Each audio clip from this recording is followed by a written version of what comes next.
Very good morning, students. I welcome you in SD online classes. Yes, students, today we shall discuss on part 2 of organizing. Organising का आज हम second part करने वाले हैं. आप कह सकते हो कि हमारी जो यूनिट है ऑर्गेनाइजिंग कौन सी यूनिट है? हमारी 5th यूनिट है. तो 5th यूनिट का जो आज हम कवर करने जा रहे हैं वो करने जा रहे हैं 5.2. हम ऑलरेडी 5.1 क्लियर कर चुके हैं. 5.1 के बाद जो मैंने स्टार्ट करा था वो आपकी 6th यूनिट स्टार्ट करती थी. ओके तो इस रीज़न से ये आपके ड्रॉप हो गए थे 5.2 एंड 5.3. तो इस रीज़न से हमने उसको वहीं पर छोड़ के कंटिन्यू करिए ऑर्गेनाइजिंग यूनिट. ओके तो आज हम उसके बारे में डिस्कस करेंगे. ऑर्गेनाइजिंग के बारे में हम डिस्कस कर चुके हैं. ऑर्गेनाइजिंग क्या होता है? ऑर्गेनाइजिंग मैनेजमेंट का सेकंड फंक्शन है. जब आप प्लानिंग प्रोसेस को कंप्लीट कर लेते हो, आफ्टर दैट आपका ऑर्गेनाइजेशन स्टार्ट होता है. ऑर्गेनाइजिंग क्या होता है? जो चीज़ आपने प्लान करी है उसको फॉर्मुलेट करना. जो आपने प्लान करी है उसको क्या देना? एक स्ट्रक्चर प्रोवाइड करना, एक ऑर्गेनाइजिंग सेटअप करना उसका. जैसे आपने प्लान करा है तो आप एक ऑर्गेनाइजेशन सेटअप करने जा रहे हो, कंपनी सेटअप करने जा रहे हो. तो आपकी कंपनी का स्केल क्या होगा? स्मॉल स्केल होगा, मीडियम स्केल होगा. उसके अकॉर्डिंग कितने टॉप लेवल मैनेजमेंट होंगे, मिडिल लेवल मैनेजमेंट कितनी होगी आपकी, और लोअर लेवल मैनेजमेंट क्या होगा. ये सारा स्ट्रक्चर, इसको ऑर्गेनाइज करना. इसके अकॉर्डिंग आपको कितने सुपीरियर की रिक्वायरमेंट है, कितने सबॉर्डिनेट की रिक्वायरमेंट है. उसके बाद जो प्रोसेस आती है वो आपकी स्टाफिंग की आती है. ओके तो इससे पहले हमें किसको क्लियर करना है? ऑर्गेनाइजिंग को क्लियर करना है. ऑर्गेनाइजिंग क्या होती है तो मैं दोबारा से इंट्रोड्यूस करा देती हूँ. ऑर्गेनाइजिंग का मीनिंग क्या होता है? Organizing weekend to decide the framework. Organizing क्या कहता है? We mean to decide. Organizing का मतलब होता है फ्रेमवर्क ऑफ बिजनेस. बिजनेस को फ्रेमवर्क करना. ऑर्गेनाइजिंग क्या होता है? एक स्ट्रक्चर ही होता है. ऑर्गेनाइजिंग का मतलब यह है जो आपने प्लान करा है उसको किस तरह से स्ट्रक्चर करोगे, किस पर्सन ने क्या काम करना है, कितने डिपार्टमेंट्स होंगे, उसका सुपीरियर कौन होगा, मैनेजर कौन होगा, सबॉर्डिनेट कौन होगा, उसकी अकाउंटेबिलिटी क्या होगी, रिस्पॉन्सिबिलिटी क्या होगी, अथॉरिटी क्या होगी. इन सब के बारे में डिस्कस करना ये क्या है? आपकी ऑर्गेनाइजिंग. तो एक तरह से आपने क्या कहा? बिजनेस का जो फ्रेमवर्क रेडी करता है वो क्या होता है? ऑर्गेनाइजिंग. तो हम कह सकते हैं organizing we mean to decide the framework of business.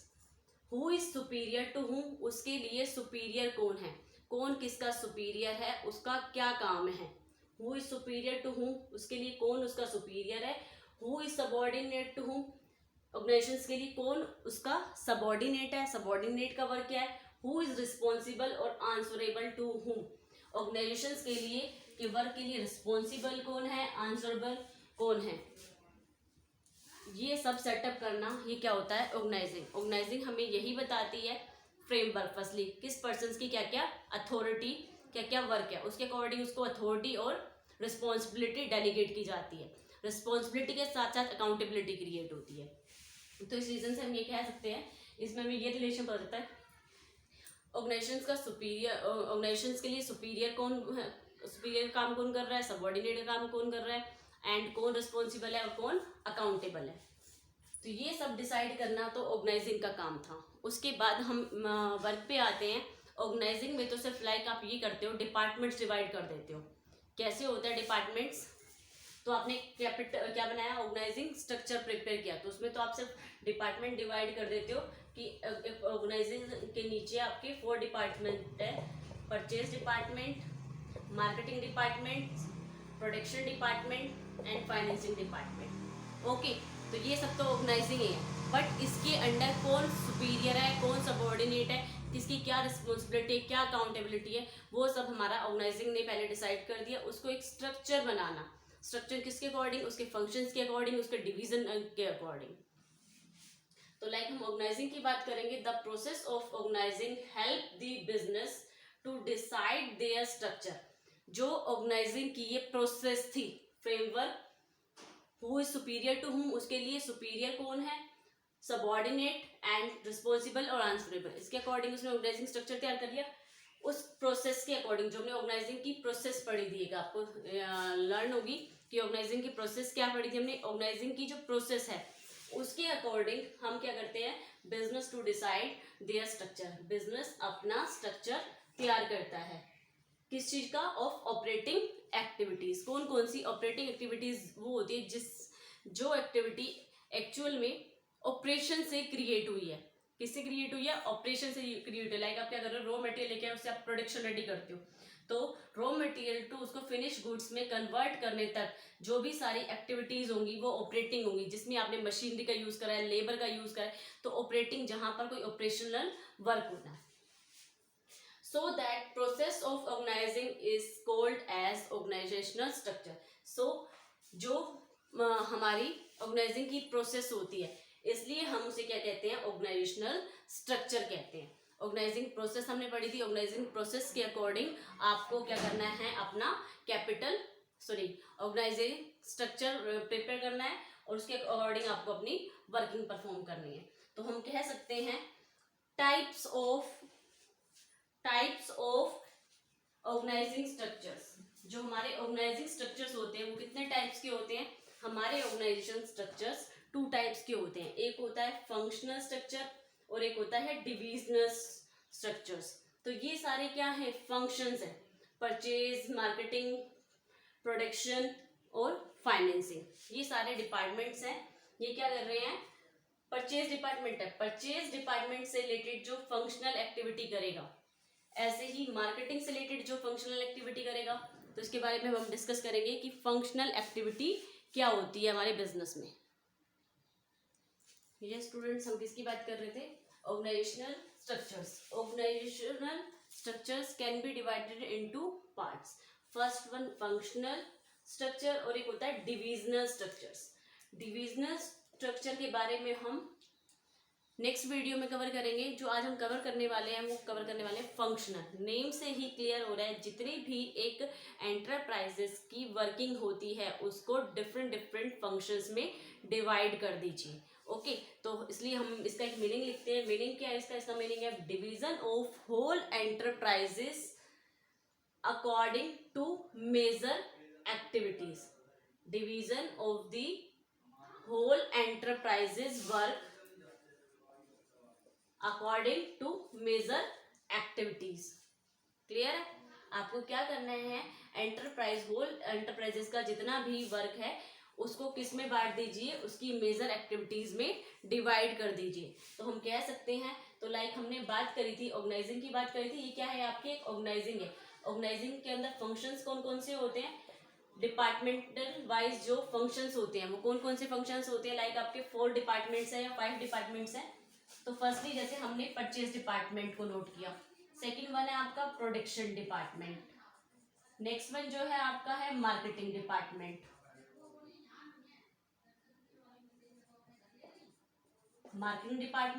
And next one जो है आपका है फाइनेंस डिपार्टमेंट। और लास्ट वन जो है आपका ह्यूमन रिसोर्स डिपार्टमेंट कह सकते हो या ह्यूमन रिसोर्स मैनेजमेंट डिपार्टमेंट।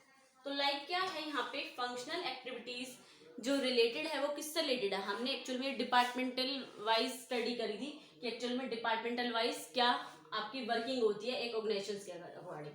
तो लाइक क्या है? परचेज डिपार्टमेंट के अंदर जितने भी फंक्शंस होते हैं, हमें फंक्शनल एक्टिविटी करनी है। परचेज डिपार्टमेंट का जितने भी फंक्शनल एक्टिविटीज होती है वो कौन करेगा? परचेज डिपार्टमेंट परफॉर्म करेगा। प्रोडक्शन डिपार्टमेंट से रिलेटेड जो भी वर्किंग होगी वो कौन परफॉर्म करेगा? प्रोडक्शन डिपार्टमेंट परफॉर्म करेगा। मार्केटिंग डिपार्टमेंट से रिलेटेड जितने भी फंक्शंस होंगे वो आपका मार्केटिंग डिपार्टमेंट। और फाइनेंस से रिलेटेड जितने भी फंक्शंस होंगे वो कौन परफॉर्म करेगा? Finance department. Human resource management means humans को मैनेज करना। जो हमारे एम्प्लॉय है, ह्यूमन रिसोर्स मैनेजमेंट हमने पढ़ा था, जो एक्चुअल में ह्यूमन रिसोर्सेज की क्या करता है? रिक्वायरमेंट को फुलफिल करता है, वो होता है human resource management department. Okay, तो इस रीजन से हम कह सकते हैं लाइक आपका क्या है, मैं यहाँ पर लेती हूँ मार्केटिंग डिपार्टमेंट। मार्केटिंग डिपार्टमेंट की फंक्शंस क्या हो सकते हैं? मार्केटिंग डिपार्टमेंट के जो फंक्शंस होते हैं ये तो हमने ओवरऑल पढ़ा ही है। लाइक क्या होगा? जो परचेज डिपार्टमेंट है इसके अंडर 3 सुपीरियर्स होंगी। 3 सुपीरियर्स होंगे तो एक सुपीरियर कितने सबऑर्डिनेट्स को अपॉइंट कर सकता है? 2 सबऑर्डिनेट्स को अपॉइंट कर सकता है। उन 2 सबऑर्डिनेट से हमें क्या काम कराना है? कितनी एक्टिविटीज को क्या करना है? फंक्शनल वाइज डिवाइड करना है। वो सारी वर्किंग फंक्शनल डिपार्टमेंट डिसाइड करेगा। तो लाइक क्या है? परचेज डिपार्टमेंट है, एक है मार्केटिंग डिपार्टमेंट। तो मार्केटिंग डिपार्टमेंट ने क्या करा? 3 सुपीरियर को अपॉइंट किया। क्या किया, 3 सुपीरियर को अपॉइंट किया। तो 3 सुपीरियर्स को अपॉइंट करा तो उनका काम क्या है, उनका एक सुपीरियर तो किसका काम करेगा, सेल्स का काम करेगा। मार्केटिंग डिपार्टमेंट में ही एक्टिविटीज डिवाइड हो गई, एक तो काम करेगा सेल्स का, एक काम करेगा एडवर्टाइजमेंट करने का, और नेक्स्ट वन जो पर्सन काम करेगा वो किस चीज के लिए करेगा, रिसर्च के लिए। रिसर्च करेगा कि नियर फ्यूचर में किस तरह से और हमारी सेल को हम बढ़ा सकते हैं, तो क्या डिमांड है लोगों की, क्या टेस्ट है लोगों का, और क्या प्राइस वो एक्सपेक्ट करते हैं, इन सब के बारे में रिसर्च करना। क्लियर है। तो जो हमने एक्चुअल में आपको बताया थे कि हम क्या करते हैं, जो मार्केटिंग डिपार्टमेंट है उसके अंदर हमने क्या करा, जो हमारा मार्केटिंग मैनेजर है, कौन है हमारा जो मार्केटिंग मैनेजर है, उसने किसको अपॉइंट किया, मार्केटिंग डिपार्टमेंट है, मार्केटिंग डिपार्टमेंट के लिए हमने किसको अपॉइंट करा, मार्केटिंग मैनेजर को। मार्केटिंग मैनेजर का क्या काम है, मार्केटिंग मैनेजर को हमने 3 पार्ट्स में डिवाइड कर लिया। हमने 3 सबऑर्डिनेट्स, मार्केटिंग मैनेजर ने अपने अंडर 3 सबऑर्डिनेट्स को अपॉइंट किया है। एक का काम है सेल्स एक्टिविटी को देखना, दूसरे का काम है एडवर्टाइजमेंट का देखना, और तीसरे सुपीरियर काम है रिसर्च को देखना। अब ये भी क्या करेगा, वर्किंग करवाएगा। तो सेल्स से रिलेटेड ये किसको अपॉइंट करेगा, ये भी अपने नीचे 2 सबऑर्डिनेट्स को अपॉइंट करेगा। किसको अपॉइंट करेगा, 2 सबऑर्डिनेट्स को अपॉइंट करेगा। ओके, तो वो सेल्स रिलेटेड ये भी अपने नीचे 2 सबऑर्डिनेट्स को अपॉइंट करेगा, ये भी अपने नीचे 2-3 जितने भी सबऑर्डिनेट्स को अपॉइंट करेगा। तो इस रीजन से हम क्या करेंगे, एक फंक्शनल एक्टिविटीज को परफॉर्म करेंगे। क्लियर है। एक बार दोबारा से मैं और भी बता देती हूँ। हमने ऑर्गेनाइजिंग के बारे में बात करी थी। ऑर्गेनाइजिंग क्या होता है, बिजनेस के लिए एक फ्रेमवर्क होता है। फर्स्टली जो ऑर्गेनाइजिंग के अकॉर्डिंग सेटअप, ऑर्गेनाइजिंग में जो फंक्शनिंग सेटअप होती है वो यही होती है, फ्रेमवर्क रेडी करना। किसके लिए, बिजनेस के लिए। उसके अंदर क्या चीज मेंशन होगी, who is superior to whom, who is subordinate to whom, और कौन आपके लिए रिस्पॉन्सिबल है, कौन आपके वर्क के लिए आंसरेबल है। सबकी ड्यूटीज, सबकी रिस्पॉन्सिबिलिटीज डिवाइड होती है उसके अंदर। ओके, फिर उसके बाद क्या होता है, ऑर्गेनाइजिंग के अकॉर्डिंग हम स्ट्रक्चर तैयार करते हैं। लेकिन ऑर्गेनाइजिंग प्रोसेस हमने करी थी, ऑर्गेनाइजिंग प्रोसेस को फॉलो करके हम क्या डिसाइड करते हैं, ऑर्गेनाइजेशन स्ट्रक्चर। ऑर्गेनाइजिंग स्ट्रक्चर क्या होता है, organizing structure same as it is आपका ऑर्गेनाइजिंग की तरह ही होता है। उसमें क्या करना होता है, आपको 4 डिपार्टमेंट डिवाइड करे, उसके अंदर एक मैनेजमेंट कौन होगी, एक मैनेजर होगा, परचेज डिपार्टमेंट का, प्रोडक्शन डिपार्टमेंट का सेपरेट सेपरेट फंक्शन है, सेपरेट सेपरेट एक्टिविटी है, तो उनके मैनेजर भी सेपरेट होंगे। तो जो इसका मैनेजर होगा वो किससे रिलेटेड वर्क कराएगा, सेल्स से रिलेटेड, मार्केटिंग से रिलेटेड। तो इसने 3 सुपीरियर को अपॉइंट करा, सेल्स, एडवर्टाइजमेंट, रिसर्च, सबको अलग अलग डिवाइड कर दिया। अब ये अपने अंडर किसको अपॉइंट करेगा, सबऑर्डिनेट्स को अपॉइंट करेगा। ओके, तो ये किसका सुपीरियर है, सुपीरियर, सबऑर्डिनेट्स के लिए सुपीरियर हो गया। ओके, और ये मैनेजर हो गया, ये सुपीरियर हो गया, और ये सबऑर्डिनेट्स का रिलेशन हो गया। क्लियर है। तो हर किसी ने अपना वर्क अलग अलग से डिवाइड कर दिया। तो ये सारी होती है फंक्शनल एक्टिविटीज। आपको जो वर्किंग, अब लाइक क्या है, परचेज डिपार्टमेंट है, परचेज डिपार्टमेंट में हमने 3 डिपार्टमेंट्स को डिवाइड किया। परचेज डिपार्टमेंट में भी ऐसे ही हमने, परचेज जो मैनेजर है इनका, उसने क्या किया, 3 सबऑर्डिनेट्स अपॉइंट करे। उनकी वर्किंग क्या होगी, 3 सबऑर्डिनेट्स, एक रॉ मटेरियल से रिलेटेड वर्क कर रहा है, एक मशीनरी से रिलेटेड अरेंज करने में, और एक लेबर से रिलेटेड। और इसका जो ओवरऑल मोटिव है वो क्या है, प्रोडक्शन करना। तो लाइक क्या है, रॉ मटेरियल परचेज। सबसे पहले तो आपको रॉ मटेरियल परचेज करना पड़ेगा, ये मशीनरी परचेज करेगा, ये लेबर अरेंज करेगा। तो इन सबको अरेंज करना ये क्या है, परचेज मैनेजर की एक्टिविटीज है। ओके, तो इस तरह से प्रोडक्शन डिपार्टमेंट की एक्टिविटीज होंगी, फाइनेंस डिपार्टमेंट की एक्टिविटीज होंगी, ह्यूमन रिसोर्स मैनेजमेंट की एक्टिविटीज होंगी, उनको हम कहते हैं फंक्शनल एक्टिविटीज। ओके, तो इसके अंदर हम क्या वर्क कर चुके हैं, फंक्शनल एक्टिविटीज। अब हम जो बात करने वाले हैं वो किसकी बात करने वाले हैं, एडवांटेज एंड लिमिटेशंस। स्टूडेंट्स, हम किसकी बात कर रहे थे, हम फंक्शनल स्ट्रक्चर की बात कर रहे थे। तो अब कुछ सम एडवांटेज है फंक्शनल स्ट्रक्चर की। फंक्शनल स्ट्रक्चर की हमने बात करी थी, लाइक क्या था हमारा, परचेज डिपार्टमेंट है, लाइक क्या है आपका परचेज डिपार्टमेंट है। परचेज डिपार्टमेंट ने 3 सुपीरियर्स अपॉइंट करे, किस चीज के लिए, परचेज की एक्टिविटी को परफॉर्म करवाने के लिए। या हम ये कह सकते हैं, परचेज डिपार्टमेंट के मैनेजर ने किसको अपॉइंट करा, 3 एम्प्लॉयज को अपॉइंट करा जो क्या काम करेंगे, जो परचेज से रिलेटेड एक्टिविटीज को परफॉर्म करेंगे। तो ये किस में स्पेशलाइज्ड होंगी, ये परचेज एक्टिविटी में स्पेशलाइज्ड होंगी। तो लाइक जो मैंने आपका एक डायग्राम बनाया था वो क्या बनाया था, तो लाइक क्या है, पहले सबसे पहले हमारे अंडर होती है top level management. Top level management क्या डिसाइड करती है, डिपार्टमेंट डिवाइड करती है। तो लाइक क्या है, परचेज डिपार्टमेंट। तो मैंने अभी आपको बताया था कौन किसका सुपीरियर है, कौन किसका सबऑर्डिनेट है, किसकी क्या रिस्पॉन्सिबिलिटी है और कौन किसके लिए आंसरेबल है। तो इस चीज को क्लियर कर लेते हैं। परचेज डिपार्टमेंट की रिस्पॉन्सिबिलिटी क्या है, वो किससे रिलेटेड एक्टिविटीज को कंप्लीट कराए। परचेज डिपार्टमेंट की एक्टिविटी ये है कि रिस्पॉन्सिबिलिटी ये है, जो परचेज से रिलेटेड जितनी भी एक्टिविटी होंगी वो परफेक्ट होनी चाहिए। तो हमें परचेज डिपार्टमेंट में उस पर्सन से वर्किंग करानी है जिसको परचेज डिपार्टमेंट की नॉलेज है, परचेज की जो परचेज से रिलेटेड एक्टिविटीज होने वाली है उसकी नॉलेज है। तो ऐसे आपको एम्प्लॉय को अपॉइंट करना है या ऐसे ही सुपीरियर को अपॉइंट करना है, और सुपीरियर ऐसे सबऑर्डिनेट को अपॉइंट करेगा जो परचेज की वर्किंग करने के लिए एफिशिएंट है। ओके, तो इस रीजन से तो लाइक क्या हो गया, ये हमारा सुपीरियर हो गया और ये सबऑर्डिनेट हो गए। ये हमारा सुपीरियर हो गए और ये हमारे सबऑर्डिनेट्स हो गए। कौन हो गए, ये हमारे सबऑर्डिनेट्स। ओके, ये हमारे सबऑर्डिनेट्स हो गए।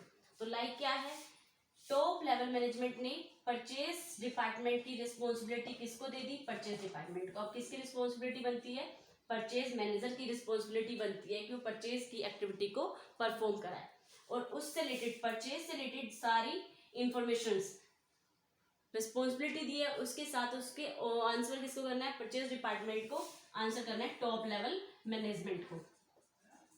जो उसने परचेज डिपार्टमेंट की वर्किंग इनको प्रोवाइड करी है, तो परचेज डिपार्टमेंट से रिलेटेड सारी वर्किंग को कौन असाइन करेगा, परचेज मैनेजर। तो परचेज मैनेजर किसको आंसरेबल करेगा, टॉप मैनेजर को। और जो सुपीरियर है वो किसको आंसरेबल करेगा, परचेज डिपार्टमेंट को। तो परचेज मैनेजर ने किसको रिस्पॉन्सिबिलिटी दी, अपने सुपीरियर को, और सुपीरियर किसको आंसरेबल देगा काम के प्रति, अपने मैनेजर को। ऐसे ही सुपीरियर ने किसको अपॉइंट करा, सबऑर्डिनेट को।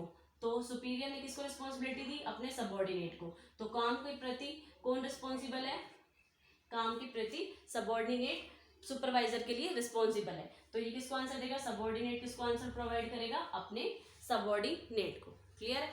तो लाइक क्या है, टॉप लेवल मैनेजमेंट ने डिपार्टमेंट्स वाइज क्या दी, रिस्पॉन्सिबिलिटी दी। रिस्पॉन्सिबिलिटी के साथ साथ हमें आंसर भी करना होता है। तो परचेज डिपार्टमेंट परचेज से रिलेटेड सारी एक्टिविटी का आंसरेबल कौन करेगा, परचेज मैनेजर करेगा टॉप लेवल मैनेजमेंट को। और परचेज मैनेजर को कौन आंसरेबल करेगा, सुपीरियर। और सबऑर्डिनेट किसको आंसरेबल करेगा, सबऑर्डिनेट आंसरेबल करेगा अपने सुपीरियर को। तो इस वजह से रिलेशन क्रिएट होता है। अब कुछ हमारे एडवांटेज है उसके बारे में बात कर लेते हैं। तो देखिए क्या टॉपिक है आपका, यहाँ पर हम बात कर रहे थे functional structure is an organizational design. Functional structure क्या है, एक ऑर्गेनाइजेशनल डिजाइन है कि हमें किस वे से वर्किंग करनी है। तो एक ऑर्गेनाइजेशनल का स्ट्रक्चर का डिजाइन करना, दैट ग्रुप सिमिलर, जिसकी ग्रुपिंग या तो ग्रुप सिमिलर है।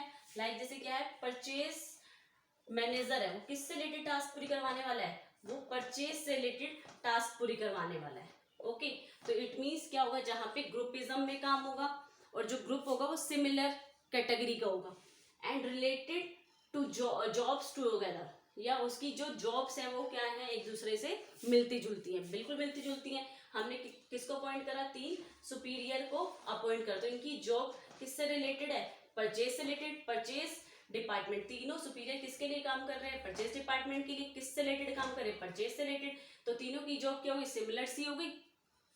नेक्स्ट वन हम बात करते हैं एडवांटेज की। तो एडवांटेज कैसे क्रिएट हुई, स्पेशलाइजेशन। स्पेशलाइजेशन कैसे करा हमने, स्पेशलाइजेशन हमने इसमें से किया, लाइक कोई पर्सन परचेज मैनेजर है, ओके, परचेज मैनेजर है, किससे रिलेटेड, परचेज डिपार्टमेंट से रिलेटेड। तो क्या है, हमने एक्टिविटी डिवाइड कर दी। परचेज से रिलेटेड जितनी भी एक्टिविटी है, परचेज से रिलेटेड जितनी भी एक्टिविटी है वो किसके द्वारा परफॉर्म होंगी, जिसको परचेज की नॉलेज है, जो किसमें परफेक्ट है, परचेज वर्किंग में परफेक्ट है। तो उस एम्प्लॉय को क्या करना है, आपको अपॉइंट करना है अपने अंडर वर्क करने के लिए। ओके, तो क्या होता है, जो परचेज मैनेजर है वो very well known about employees, कि जो एम्प्लॉयज वो अपॉइंट करता है वो उसकी नॉलेज चेक करके अपॉइंट करता है कि उसको परचेज से रिलेटेड उसकी वर्किंग कैसी है। तो लाइक वो सबसे पहले क्या डिजाइन करता है, उसको क्या काम करना है, तो उसके अकॉर्डिंग उसको अपॉइंट करता है, उसका कैटेगरी चूज करता है कि किस कैटेगरी के अकॉर्डिंग आपको अपॉइंट करना है, क्या उसकी नॉलेज है। तो उसको चेक करके उन्होंने क्या करा, एक स्पेशलाइजेशन क्रिएट किया। लाइक क्या, कोई पर्सन है मार्केटिंग डिपार्टमेंट का और उसको नॉलेज है मार्केटिंग डिपार्टमेंट में अपने डाल दिया, लेकिन उसको नॉलेज किसकी है, परचेज की, तो इस रीजन से वहां पर क्या हो जाएगा, स्पेशलाइजेशन मिस हो जाएगा। तो हमें क्या मेंटेन करना है, हमें एक स्पेशलाइजेशन मेंटेन करना है अपने बिजनेस का। वो कैसे मेंटेन हो सकता है, जब परचेज डिपार्टमेंट में किससे रिलेटेड एम्प्लॉयज अपॉइंट होंगे, जिसको परचेज की नॉलेज होगी। इस तरह से हम एक स्पेशलाइजेशन क्रिएट कर सकते हैं। Next one, control and coordination. Manager का किस पे कंट्रोल एंड कोऑर्डिनेशन होना चाहिए, ये जितने भी सबऑर्डिनेट्स है इनका आपस में क्या होना चाहिए, कोऑर्डिनेशन होना चाहिए। परचेज मैनेजर को किसके अंडर अपना कोऑर्डिनेशन बनाना है, टॉप लेवल मैनेजमेंट। जो परचेज मैनेजर अपना आंसरेबल करता है वो किसको करता है, टॉप लेवल मैनेजमेंट। तो उसको क्या करना है, उनको इन तीनों में इस वे से कंट्रोल करना है। उसे अपने एम्प्लॉय के बारे में बहुत अच्छे से पता है कि हमारे एम्प्लॉय की वर्किंग कैसी है और किस लेवल पे वो वर्क कर रहा है। तो वो क्या करता है, वो अपडेट रखता है, वो हमेशा टाइम टू टाइम चेक करता रहता है कि किस पर्सन का क्या काम है और कौन सा पर्सन क्या कर रहा है। अगर कोई कहीं मिस्टेक कर रहा है तो उस चीज़ को वहीं के वहीं वो कंट्रोल करते हैं। जब उनको अपने एम्प्लॉय की वर्किंग के बारे में अच्छे से पता है तो क्या होगा, जो वर्किंग होगी बेटर होगी, और वो किसको कोऑर्डिनेट करेगा, टॉप लेवल मैनेजमेंट को कोऑर्डिनेट करेगा। Next one, operational efficiency. जब इनका आपस में कंट्रोल है, कोऑर्डिनेशन है, इससे ऑपरेशनल एफिशिएंसी क्रिएट होती है। तो क्या होगी, बिजनेस में जब वो वर्किंग करेगा, ऑपरेशनल एक्टिविटी करेगा, तो less wastage of resources. Resources की क्या होगी, लेस वेस्टेज होगी। जब वो टाइम टू टाइम चेक कर रहा है कि जो वर्किंग कर रहे हैं कहीं ऐसा तो नहीं हो रहा कि वो रिसोर्सेज का मिस यूज कर रहे हो, कहीं ना कहीं जो स्टॉक है वो एक्स्ट्रा यूज हो रहा है और वर्किंग कम हो रही है, कॉस्ट ज्यादा आ रही है लेकिन प्रोडक्शन कम हो रहा है। तो उसके लिए वो क्या करता है, टाइम टू टाइम चेक करता रहता है। तो इससे क्या होती है, जो हमारे रिसोर्सेज की वेस्ट है वो भी होना पॉसिबल नहीं है। नेक्स्ट वन जो हम बात करेंगे, किसकी बात करेंगे, नेक्स्ट में हम बात करेंगे नो डुप्लीकेशन। जो हमारे वर्क है उसमें क्या नहीं मिलती, हमें कोई डुप्लीकेशंस नहीं मिलती है। डुप्लीकेशंस कैसे, क्योंकि लाइक क्या है, जैसे परचेज मैनेजर है, परचेज मैनेजर किससे रिलेटेड वर्क कर रहा है, परचेज से रिलेटेड सारा वर्क कर रहा है। और जो सेल्स मैनेजर है, सेल्स का अलग डिपार्टमेंट है, सेल्स रिलेटेड जितनी भी वर्किंग है वो सेल्स डिपार्टमेंट में हो रही है। तो इस रीजन से कभी भी पॉसिबिलिटी नहीं है कि सेल्स वाला परचेज में वर्किंग करेगा या परचेज वाला सेल्स में वर्किंग करेगा। तो इस रीजन से क्या है, कोई भी डुप्लीकेशन वर्क की पॉसिबिलिटी नहीं है। नेक्स्ट वन हम किसके बारे में बात करना चाह रहे हैं, हम बात करना चाह रहे हैं easy to train on employ. हम अपने एम्प्लॉय को इजी ट्रेन कर सकते हैं, किस रीजन से, लाइक क्या है, परचेज डिपार्टमेंट ही है, उसके अंडर कौन काम कर रहे हैं, 3 सबऑर्डिनेट काम कर रहे हैं, सुपीरियर काम कर रहे हैं, 3 सुपीरियर काम कर रहे हैं। उनका काम क्या है, easy to train an employ. जैसे क्या है, इस सुपीरियर को जो काम असाइन किया गया उसको, उसकी नॉलेज कम है तो उसको टाइम टू टाइम क्या करेंगे, हम ट्रेन कर देंगे। क्लियर है, जब हमें पता है हम उसका क्या है, परचेज मैनेजर की वर्किंग ये है, अपने सबऑर्डिनेट की वर्किंग देखना, अपने सुपीरियर्स की वर्किंग को देखना। तो जो उसने एम्प्लॉय अपॉइंट करा है उनको जो काम दिया उसके अकॉर्डिंग उसको वो टाइम टू टाइम चेक करेंगे। अगर उनको लगता है कि वहां पर उनको ट्रेनिंग की रिक्वायरमेंट है तो उनको टाइम टाइम क्या दी जाएगी, ट्रेनिंग दी जाएगी, जिससे वो अपने वर्क को और भी बेटर वे से परफॉर्म कर सके। ओके, तो नेक्स्ट वन, लास्ट वन जो पॉइंट है वो क्या है आपका, ड्यू अटेंशन। हमें क्या करनी है, वहां पे अटेंशन देनी है। ड्यू अटेंशन कैसे, जब उनको ये पता है कि हमारे ऊपर परचेज मैनेजर हेड है, तो वो जो है परचेज मैनेजर जो भी हमारा हेड होता है वो हमारी वर्किंग को टाइम टू टाइम चेक करता रहता है। तो उसका क्या एक माइंड में एक प्रेशर होगा कि हमें कोई ना कोई चेक कर रहा है। तो हमारे ऊपर कौन है, हमारे अंडर, हम किसके अंडर काम कर रहे हैं, परचेज मैनेजर के अंडर काम कर रहे हैं। तो हमारी जो टॉप लेवल मैनेजमेंट है उसको वो रिस्पॉन्सिबल है, परचेज डिपार्टमेंट। परचेज डिपार्टमेंट किसको जवाब देगा, अपने टॉप लेवल मैनेजमेंट को, और जो अपने सबऑर्डिनेट्स है या एम्प्लॉय है वो किसको जवाब देंगे, परचेज मैनेजर को। तो इसलिए वो अटेंटिव रहते हैं कि हम अपने वर्क को बेटर वे से परफॉर्म करें। ओके, तो इस रीजन से ये क्या थी, हमारी कुछ एडवांटेज थी। ये स्टूडेंट्स, अब हमारी कुछ ना ऑर्गेनाइजेशनल स्ट्रक्चर जो हम कर रहे थे, फंक्शनल एक्टिविटी। फंक्शनल एक्टिविटी क्या है, हमारी कुछ डिसएडवांटेज है। क्या डिसएडवांटेज है उनके बारे में हम बात करेंगे। फंक्शनल स्ट्रक्चर की हमारी क्या डिसएडवांटेज है। तो first one, lost focus on main objective. हम किसको लॉस्ट कर देते हैं, एक्चुअल में हम अपने डिपार्टमेंट वाइज वर्क कर रहे हैं। लाइक जैसे परचेज डिपार्टमेंट है तो वो सिर्फ किस एक्टिविटीज को परफॉर्म कर रहा है, ओनली परचेज रिलेटेड एक्टिविटीज को परफॉर्म कर रहा है। Marketing department only marketing department से रिलेटेड वर्किंग कर रहा है। फाइनेंस डिपार्टमेंट फाइनेंस से रिलेटेड वर्किंग कर रहा है। Human resource department human resource department से रिलेटेड। प्रोडक्शन डिपार्टमेंट प्रोडक्शन से रिलेटेड।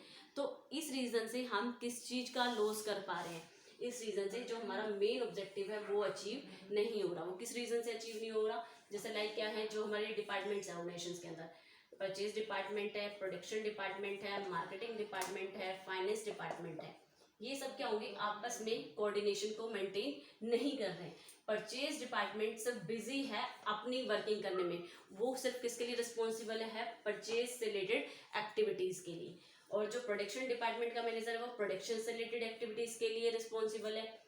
मार्केटिंग वाला मार्केटिंग से रिलेटेड, फाइनेंस वाला फाइनेंस से रिलेटेड। लेकिन एक्चुअल में उनको ये इस चीज की नॉलेज नहीं है, वो इस चीज को एक्सेप्ट नहीं कर रहे हैं। जो ये सारे एक्चुअल में टुगेदरनेस होकर वर्किंग कर रहे हैं, इनको वर्किंग किस लिए करनी है, ऑर्गेनाइजेशन के ऑब्जेक्टिव को अचीव करने के लिए। तो ये सिर्फ पर्सनली अपने अपने डिपार्टमेंट के बारे में इंटरेस्टेड हैं और अपने ही डिपार्टमेंट्स की वर्किंग को बेस्ट परफॉर्म कर रहे हैं और आपस में कोऑर्डिनेशन क्रिएट नहीं कर रहे हैं। तो इस रीजन से जो हमारा ऑब्जेक्टिव है वो अचीव नहीं हो पाएगा। परचेज इससे लिंक नहीं कर रहा, प्रोडक्शन मार्केटिंग से लिंक नहीं कर रहा और मार्केटिंग फाइनेंस, जबकि ये आपस में इंटर रिलेटेड एक्टिविटीज हैं, इनका कोऑर्डिनेशन होना जरूरी है हमारे ऑब्जेक्टिव को अचीव करने के लिए। इसलिए हम यहाँ पे लिमिटेशन से क्रिएट होती है, इनमें आपस में कोऑर्डिनेशन ना होने की वजह से हम अपना ऑब्जेक्टिव अचीव नहीं कर पा रहे हैं। ये सिर्फ किससे रिलेटेड अपनी वर्किंग करते हैं, ये कह रहे हैं मैं परचेज में परफेक्ट हूँ, तो सिर्फ ये परचेज रिलेटेड वर्किंग को बेस्ट कर रहे हैं, ये मार्केटिंग को, ये प्रोडक्शन को और ये फाइनेंस को। ओके, तो नेक्स्ट वन क्या है, प्रॉब्लम इन कोऑर्डिनेशन। बिल्कुल सही कहा, हमें किस में प्रॉब्लम आती है, कोऑर्डिनेशन करने में प्रॉब्लम आती है। लाइक हमने जो पहले एडवांटेज में कवर किया उसमें कहा हमारा जो कोऑर्डिनेशन वो बहुत बेस्ट होता है। लाइक क्या है, परचेज डिपार्टमेंट के जो सबऑर्डिनेट है, सुपीरियर है, ओके, जो एम्प्लॉय है या सुपीरियर है, वो किसकी वर्किंग कर रहे हैं, इनका आपस में इनको नॉलेज है। एक्चुअल में परचेज जो मैनेजर है उसने अपने एम्प्लॉय को अपॉइंट करा है, अपने सुपीरियर को अपॉइंट करा है, तो उनको पता है कि इनको परचेज की नॉलेज है, किससे क्या क्या वर्किंग करा रही है। तो ये आपस में क्या करते हैं, ये इसके लिए वर्क करेगा, ये इसके लिए वर्क करेगा, ये आपस में कोऑर्डिनेशन बना के एक डिपार्टमेंट वाइज तो फंक्शनल जो एक्टिविटीज हो रही है उसमें कोऑर्डिनेशन इजीली बन सकता है। लेकिन one department to second department के साथ एक कोऑर्डिनेशन बनाना हमारे लिए डिफिकल्ट टास्क है। ओके, तो इस रीजन से हमारी क्या होती है, एक वर्किंग बेस्ट नहीं होती। तो परचेज का प्रोडक्शन से कोई कोऑर्डिनेशन नहीं बन पा रहा, प्रोडक्शन का मैनेजर मार्केटिंग के साथ और मार्केटिंग का फाइनेंस के साथ कोई कोऑर्डिनेशन नहीं बन पा रहा। इस रीजन से कुछ एडवांटेज क्रिएट होती है, डिसएडवांटेज क्रिएट होती है। Next one, leads to inflexibility. Leads to inflexibility होती है जब आप अपने बिजनेस में चेंजेस नहीं कर पाते, आपके में क्या है, इनफ्लेक्सिबिलिटी है। इनफ्लेक्सिबिलिटी किस रीजन से है, लाइक क्या है, आपके जो परचेज मैनेजर है, परचेज मैनेजर ने अपने एम्प्लॉय को अपॉइंट करा, ओके, इसको किसके बारे में नॉलेज है, परचेज। अगर हम ये कहना चाहें कि परचेज मैनेजर को हम प्रोडक्शन डिपार्टमेंट में डाल देते हैं, तो जो प्रोडक्शन डिपार्टमेंट का एम्प्लॉय है उसको प्रोडक्शन से रिलेटेड नॉलेज होगी और जो परचेज डिपार्टमेंट से रिलेटेड है उसको परचेज की नॉलेज होगी।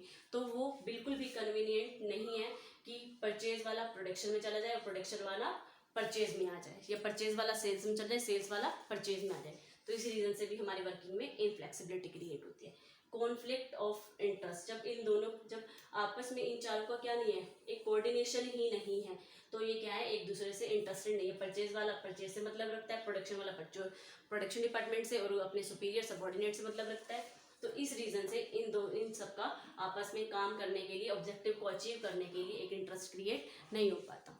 Okay, thank you so much. आज हमने किसके बारे में कवर किया है, आज हमने फंक्शनल स्ट्रक्चर के बारे में कवर किया है। ऑर्गेनाइजिंग कैपिटल स्ट्रक्चर क्या होता है, आपका एडवांटेज क्या है, डिसएडवांटेज क्या है। Thank you so much.